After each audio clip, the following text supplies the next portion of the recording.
Hey folks, this is episode 3 of the Appalachian Roundup. We're going to talk about Governor Youngkin's plan to build a small modular nuclear reactor in Southwest Virginia in the next 10 years. Stay with us. Okay, so here's what's going on. Every year, the Virginia governor has to release a energy plan. This year, Governor Youngkin released an energy plan in Wise County, Virginia, back in, I think it was October. And this energy plan basically included a number of things, but one of the things it included was small modular nuclear reactors to be located in, I think he indicated Wise County there. And these small modular nuclear reactors are about the tenth of the size of a traditional giant nuclear reactor, and they um, are supposed to be safer and supposed to be cleaner um, by their cheerleaders. But there's other research that says a lot of different things, which I'll go over here in a moment. Okay, now since Governor Youngkin released his plan, it has faced some obstacles. First of all, it didn't really make it out of conference at the Virginia House of Delegates. They couldn't advance it into or for a vote. Um, but another element of it passed, or some elements of his plan passed, and he gave $10 million for the processes of siting and um, sort of basically figuring out where to locate it and in what community and what specific locations. And he put $10 million toward that. Now, after some basic research, I found that um, small modular nuclear reactors, or SMRs, have a number of problems. The first, number one, being economic. It appears to me, like when I look at it, as like a boondoggle. By a boondoggle, I mean a waste of time and money on a questionable project. Uh, how do I come to that conclusion? Well, for one reason, or one way I come to that conclusion, is a Washington Post article that talks about the Biden administration's overall push to have small modular nuclear reactors installed across the country. Is that that article notes how the nuclear industry has a long history of basically over-promising and under-delivering on what it claims it can do, and this ends up costing billions of dollars more than expected and taking years and years longer than expected. The heyday of the nuclear industry was the 1970s, but also that was the end of the heyday, because in 1979, as some people will remember and other people may have heard of, is 3 Mile Island had this pretty severe meltdown. And after that, public opinion in regards to nuclear energy kind of waned in the United States. And the number of operating nuclear reactors eventually, I mean, they have declined. And but these new small modular nuclear reactors are kind of seen, at least by the advocates, as a real possibility for the future in terms of cleaner energy. But again, this problem of costing more than expected and taking longer than expected is serious.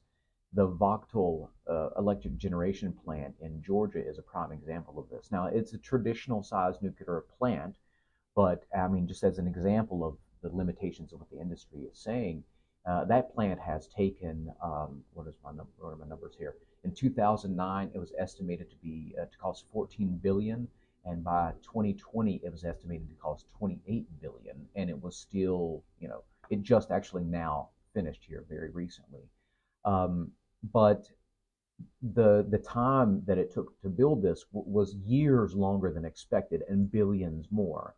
And the billions of dollars of money that was paid to build this are taxpayer dollars. This is public funding. Now, SMRs are even worse because there are actually no working models of small modular nuclear reactors in the United States. My research, I saw that there was only maybe two working nuclear SMRs, one in China and one that's sort of a portable model used in Russia. But apart from that, there are no SMRs in the United States that are actually operating. There are two test facilities where SMRs are being tested. One is in Idaho and one is in Wyoming, and neither one of those projects are currently functional. And again, they've already cost well more. The United States government has already put towards both projects well more than $1 billion. I think the Terra Power in Wyoming is backed by Bill Gates, and the U.S. government basically has put 1.6 billion toward it, and Terra Power is lobbying to get 2 billion more of taxpayer dollars to get its system up and running, and they pushed the date back to 2030. Now the system or the project in Idaho is called NuScale Power, NuScale Power. And now originally it was scheduled to open in 2026, but this December was pushed back until 2029. And it has been heavily subsidized by the U.S. government at $1.4 billion currently. And the U.S. government has already pledged $2 billion more in subsidies. And in fact, I mean, what I read was that the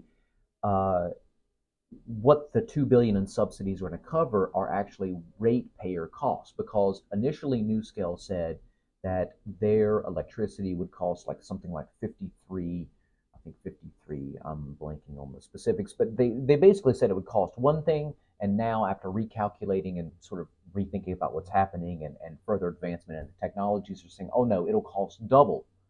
And in order to compensate or subsidize ratepayers for for double the cost, the U.S. government has already ponied up $2 billion in additional money. So again, this theme of taking longer and costing more than expected holds pretty consistently here when we're talking about either the traditional nuclear power sources or these new SMR nuclear power sources. I said this was a boondoggle. What do I mean? I mean, again, here, I say, here's a quote from the Taxpayers for Common Sense, which is a nonpartisan, nonprofit taxpayer watchdog organization. And the quote is basically this: the bottom line, ever increasing subsidies cannot solve the nuclear energy industry's costly flaws. And in this era of climate urgency, funneling more taxpayer dollars to unproven prototype projects will not yield the immediate climate benefits we need today. Now, that's the bottom line from Taxpayers for Common Sense. Another organization that looked at the NuScale project in particular and analyzed them very closely had a similar, basically, a judgment. Basically, they made a similar judgment. Here's a quote from them.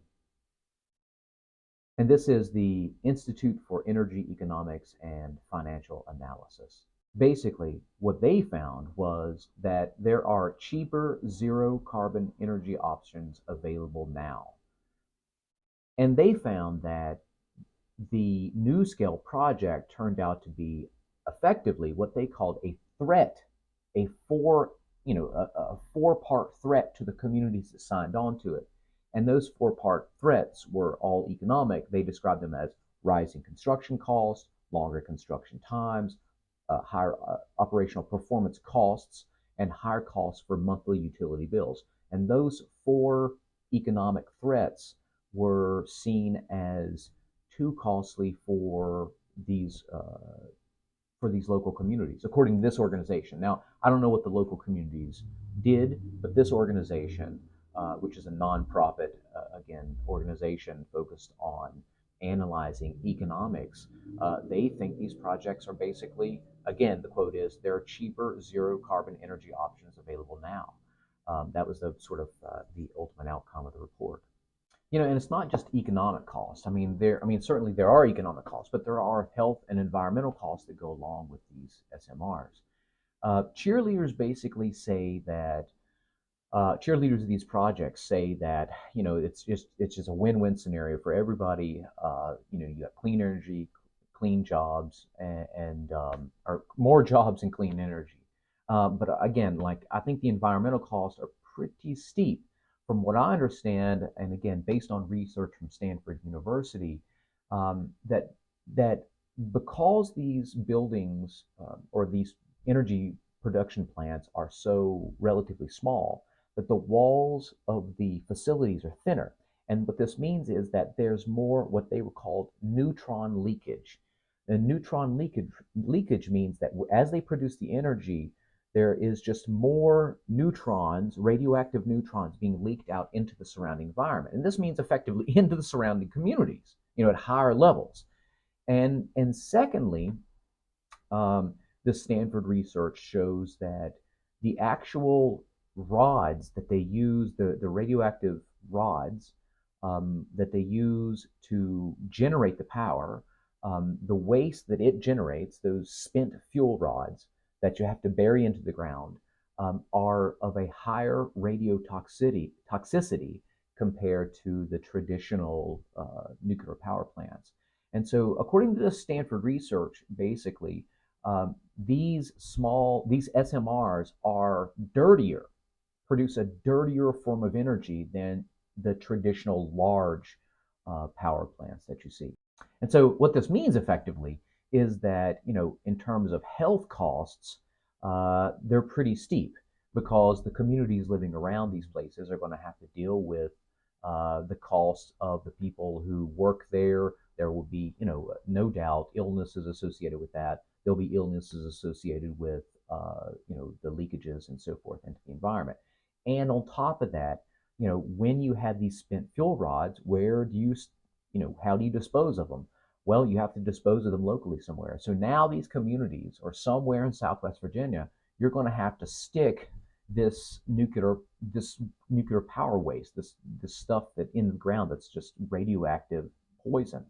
And again, this has its own set of problems because you can do a quick search on Google about nuclear leaks from nuclear storage facilities, and you will find an easy, large list of places.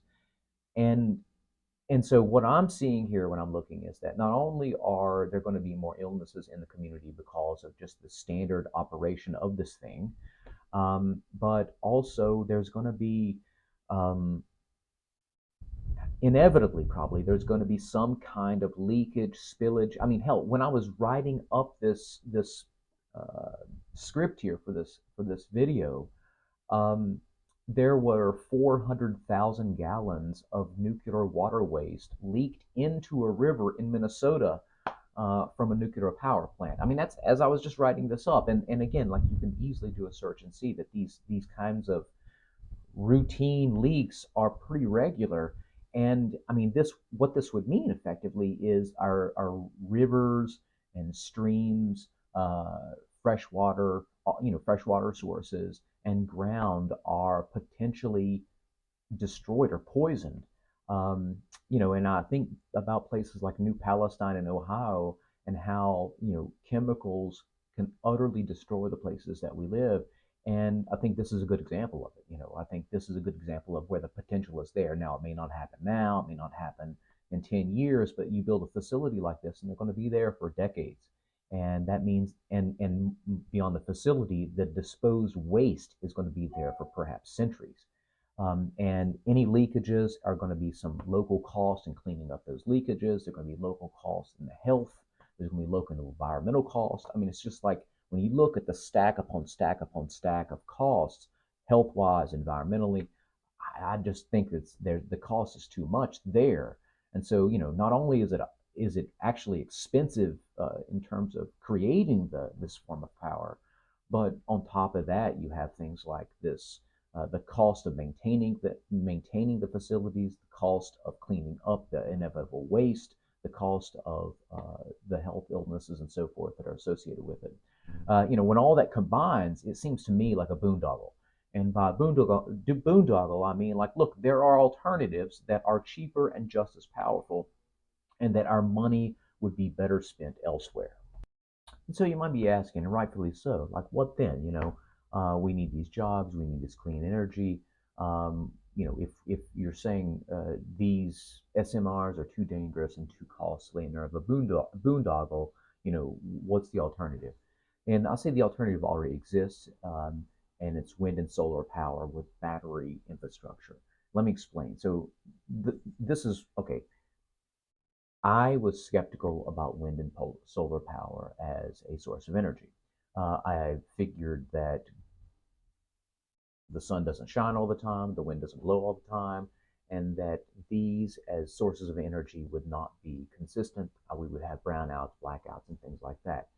And basically, again, from doing some research, what I find is that, look, there are critics of every system of energy, everything, I guess, but what I found is that I was wrong, and that basically, when you take, when you combine wind and solar power with um, these battery infrastructure systems, and then basically energy management, better energy management. So storage, we have combined storage with energy and generation, and then energy management. When you combine those things together, you can create completely renewable and completely stable sources of energy for communities. Um, and again, states, countries, and so forth, regions, and so on. And so, understanding that it's actually, again, according to what I read about research at Yale University, is that it is in fact a myth that solar and wind are not effective as energy sources. That they are when combined with battery infrastructure and available management practices. And what basically I read here is this: is that combined, what this means is that these energy sources are cheaper than anything that you can talk about with nuclear energy. Cheaper in terms of building, cheaper in maintaining, cheaper in cleanup. I mean, it's just cheaper all around. And these energy sources are truly renewable and truly clean. I mean, so for example, you don't have to dispose of anything with wind energy. You don't really have to dispose of anything with solar energy. Whereas again, with these SMRs, you have these spent nuclear fuel rods that carry higher levels of radiotoxicity. So you got to deal with that. And so again, the costs, the environmental costs, the financial costs, the health costs, are pretty different. Pretty sharply different. And then on top of that, again, the jobs issue. And again, I can understand that. This issue of jobs, I think you would need a range of jobs to both build and maintain any type of energy system, whether it be nuclear energy or wind and solar and battery infrastructure. And I think that takes jobs. And so either system would generate the jobs. Okay. So what we're talking about here is that you could have wind and solar energy sources with battery storage and management practices, and you would need a lot of different people to build and maintain those systems, and those are your jobs. So it seems to me that wind and solar power are the better investment for Southwest Virginia. And so what this means, is, I mean, I think, Governor Youngkin is wrong. I think that Governor Youngkin, should put money toward other sources of energy that are proven and not so experimental. And, effectively, I don't think that one of the poorest regions in Virginia, Southwest Virginia, should be the experiment lab for doing this kind of nuclear testing and so forth on unproven systems. We've got better ways that are cheaper and safer. So don't forget to subscribe, and I'll talk to you soon.